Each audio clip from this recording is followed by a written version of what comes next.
Okay, so let's look at section 2.4, which is solving exact differential equations. So suppose you have some function of x and y equal to some constant, or C is a constant here. Now, taking the derivative on both sides with respect to x and using the chain rule, we get then, so it would be using chain rule on this, be partial f respect to y times dy dx plus partial f respect to x. dx is just 1, but I'm just going to write like that for now, you'll see. Then derivative of c with respect to x is just 0. Now let's multiply both sides by dx.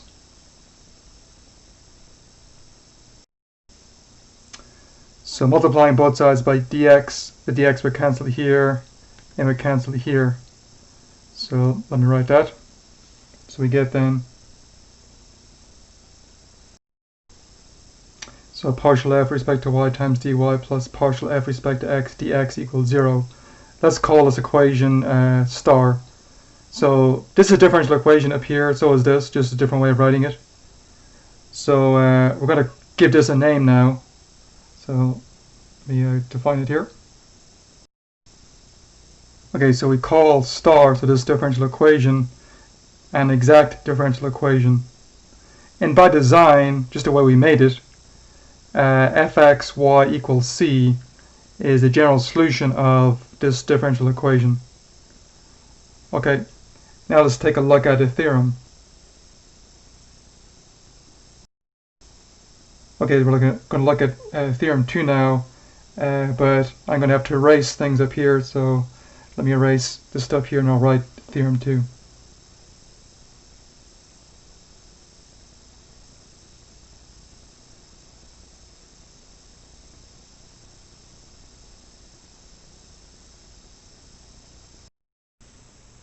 Okay, so here's theorem 2. Suppose that m is a function of x and y and n is also a function of x and y, and they have continuous partial derivatives.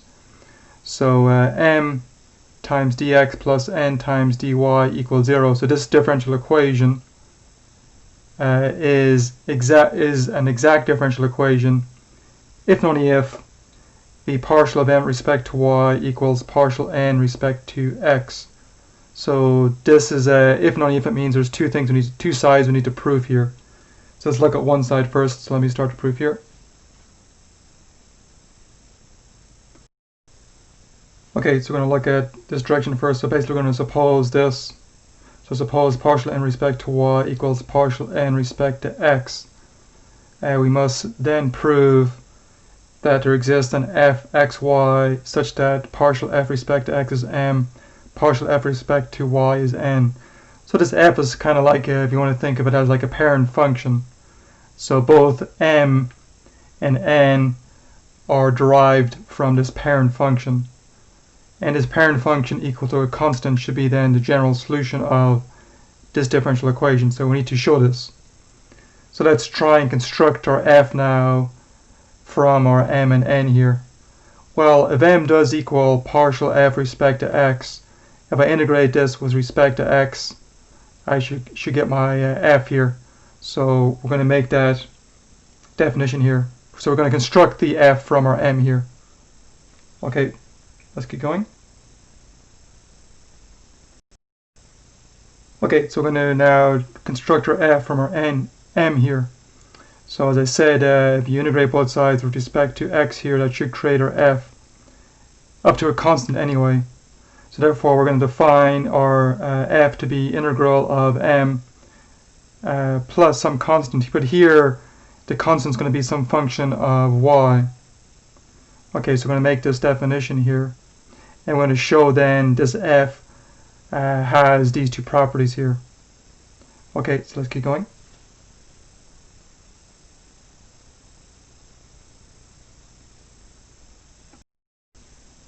Okay, so now taking the derivative on both sides with respect to x, we get, so derivative of this side would be partial f respect to x, then derivative of this guy with respect to x would be this. The derivative is linear, means it could be derivative of this first guy plus derivative of the g function. but the derivative of the g function with respect to x will be 0 because this is just a function of y, and when you're taking derivative with respect to x, you're treating the y as a constant. So g of y be treated like a constant, so this will be 0 here.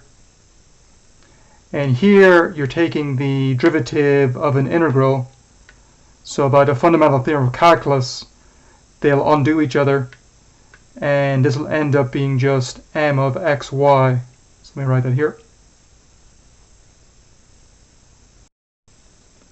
Okay, so again, by the FTC, so the fundamental theorem of calculus we have, so on this side we have partial f respect to x. This side we're taking derivative of the integral, and the integral we're integrating with respect to, this is in the x position, so it's just going to be mxy here, and derivative of this guy will be 0. Okay, let's keep going. So I'm out of space, so I'm going to erase some things here and we'll keep going.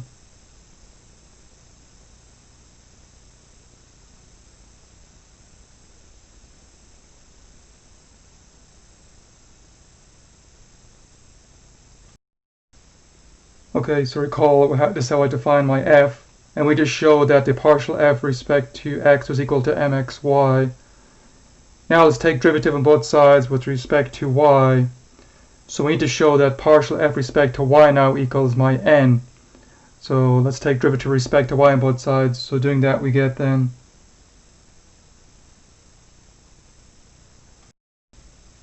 so we get this then. So partial f with respect to y then will be partial derivative with respect to y of this guy. And again, using the linear property, you can be derivative of the integral part plus derivative of the gy function over here.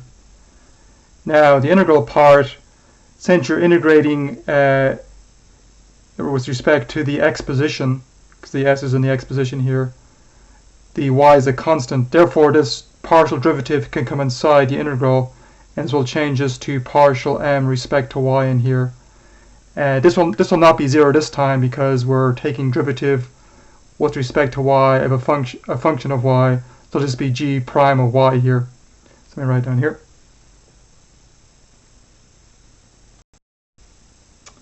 Okay, so we get this then. So I took the derivative inside here. It'll be then partial m respect to y integral, and then g prime. The prime means with respect to y here. Okay, so next. So now I'm going to use the fact that we're, because we assumed in this direction of the proof that the partial n respect to y equals partial n with respect to x. We're going to use that now. So in particular, in this guy right here, we can replace with partial n respect to x. So let's do that.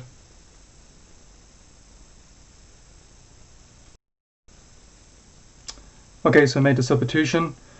So now the partial derivative of n respect to x, integral of this guy from c to x. Well, the integral of partial n respect to x will just be n. So we'll basically be using the fundamental theorem of calculus here. So we'll get then the following. So we get this then. It's going to be the n evaluated at x, and then minus the n evaluated at c, which I have here, because the y is constant in both of these. Okay, then plus my g prime of y. Okay, notice now n of cy, that's just a function of y. Okay, so again, this guy's a function of y, and I have freedom over what I can choose for my g prime of y here. So I want to show that partial f with respect to y ends up being just nxy. So I need to get rid of these things here, but I can choose my g prime y to equal ncy, and then the partial f with respect to y will end up being just nxy here. Okay, so let me write that here.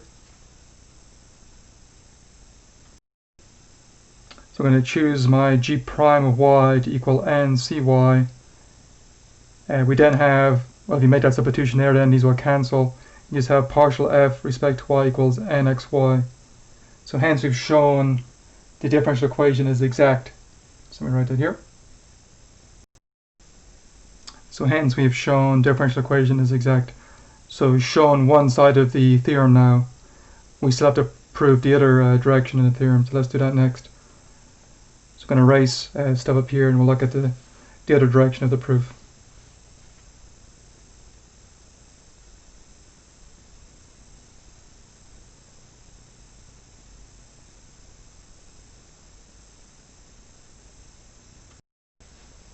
Okay, now let's look at the other direction of the proof. So here we're going to suppose there exists an f function whose second partial derivatives exist and are continuous with partial f respect to x equal m, partial f respect to y equals n. Okay? So we need to show then that partial n respect to y equals partial n respect to x. Okay, so we're going to make an observation now. So the following observation. So we're going to be using a theorem here. So for mixed second partial derivatives being equal, we have, so this is a theorem, but it's true, assuming that the second partial derivatives exist and are continuous. This is a true statement. So it's saying the second derivative with respect to f, doing x first and y, and doing y first and doing x, they should equal. Okay, now we're going to make an observation. So first we're going to note that this guy can be written as partial with respect to x of partial f respect to y. But partial f respect to y, we're calling n up here, so we're going to replace this guy with n here. Let's do that. So doing that we get this then, just partial n with respect to x. Now let's look at this guy and do something similar. So also doing a similar argument on this guy. So this guy can be written as partial derivative with respect to y of partial f with respect to x. But partial derivative of f with respect to x is m up here. So I can replace this with m. So let's do that. So we get this then. Now as I mentioned over here these two things equal.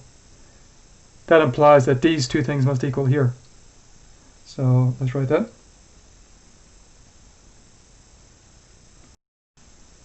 So hence we can conclude, since these two equal and we show this side equals this side equals this, so these two should equal. So hence we have partial n respect to y equals partial n respect to x. And that's what we're trying to show, so we're done.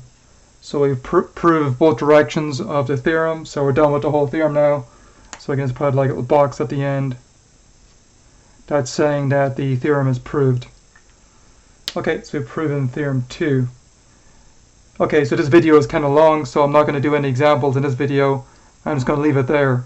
So we'll do some examples of using this in another video. Alright, so let's leave it there.